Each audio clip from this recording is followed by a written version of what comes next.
What's going on, folks? Welcome back, welcome back. Today I wanted to talk about the progression system of Core Punk and explain what you can expect from what we know so far. Currently the game is said to be capped at level 40, but the upcoming closed beta, scheduled for December but subject to delay, is said that it will be capped at level 20 for testing instead. In Core Punk, Artificial Core, the company that develops the game, says that they want you to experience 40% of the game while you're leveling, and then get exposed to the other 60% after you reach endgame.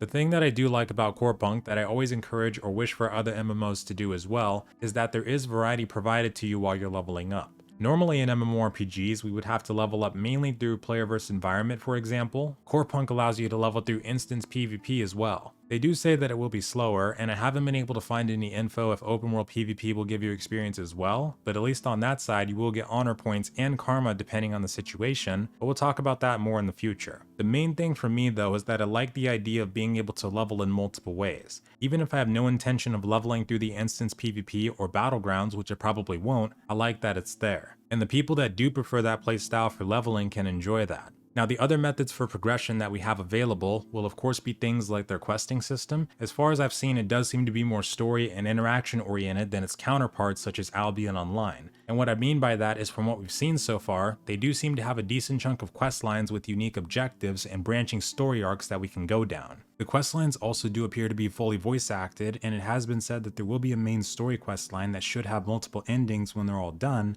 along with plenty of side quests. On top of that, we have other forms of progression, such as an enemy camp system that is very similar to what you would find in MOBAs. I was able to see in these videos that they posted that we can get experience from killing mobs found in these, alongside getting rewards from the drops and chests of course. But what this means to me is that if you wanted to, you could probably progress your character just off the side missions and enemy camps alone, and leave the main story quests alone for a while. But they also have dynamic event-based features too. Sometimes we'll come across hidden NPCs, hidden quest lines, hidden enemy camps or farming spots, secret dungeon entrances, elite mobs that also have special loot, and much more. And speaking of dungeons or raids, there's a very interesting set of mechanics surrounding that too, and I would imagine that we can progress off that, but I think that's another thing we'll dive into in the future. What I want to talk about now is the character progression system. So like we talked about in the previous video, we can design our characters in the character creation menu. However, there is a bit of predefined selection that comes into play. The classes themselves are not gender locked, luckily, but they are race locked. This champion, for example, seems to be exclusively locked to humans, but later on in the character creation footage, we can see how orcs are capable of being warmongers that can specialize into subclasses like the legionary. It's said that in the end, we'll have a total of 12 primary heroes to choose from, each with 3 different subclasses, but for closed beta, we'll be getting access to 6. Each of the base heroes acts as a primary, but the subclass is what really defines your character. Not only does it completely change up the skills or abilities you'll get access to, but each subclass has a specific weapon type that only they can use. I was able to find out that the attribute system of Core Punk functions where our characters should level up their stats on their own as we progress.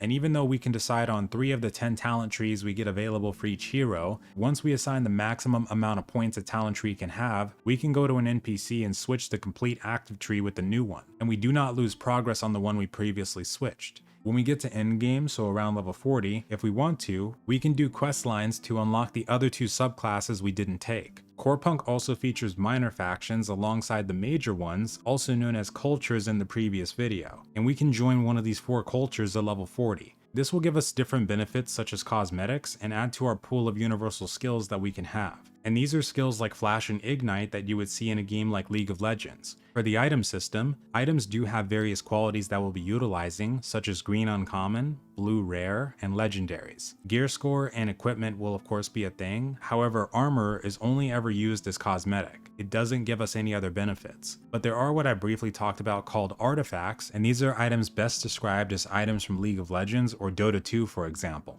We can equip these on our 1 to 6 bar, and these can sometimes give you stats or even active abilities to add into your arsenal. It's safe to say that progression-wise, Core Punk is going to be very similar to how we would progress in a MOBA, but the difference is that it all takes place in a massively multiplayer online world. Alongside dungeons, raids, and things like chests in the open world, crafting and enhancing will also play a part in getting through progression. Enhancement wise, we can use special items to enchant our gear, and the bonuses are not randomized, so we're always going to know what we're getting from doing the enhancement. Luckily, enhancement will also not have a chance to fail, so you don't have to worry about that either. On the crafting side, they have said in previous Q&As that crafting will be useful even when you get to the endgame point. So much so that crafting will even allow you to get one of the top tier items in the game. There will be legendary weapons and artifacts, and alongside PvP and PvE, crafting will also be another avenue we can obtain these. The crafting professions we have so far are Blacksmith, Artifact Smith, Alchemist, and Mystic, supported by multiple gathering and social professions that we went over in the last video. Alongside there being a gear score in this game, there is a soft cap, hard cap, and diminishing return on some of the stats. The way that death works in this game, like let's say if you die to an enemy camp while farming with your friends, is that if you have a soul stone, you can resurrect in the same place, allies can use special consumables to revive you, or it's said that you will appear at a special point in the afterlife. And because they have said that there's also corpse running, I'm assuming this means that you spawn at a graveyard as an ethereal spirit. I also wanted to add on that there will be a returner item we can use, and this functions similar to a Hearthstone we would see in World of Warcraft. Alongside mounts being a thing in public transport, we can use that as another way of getting around.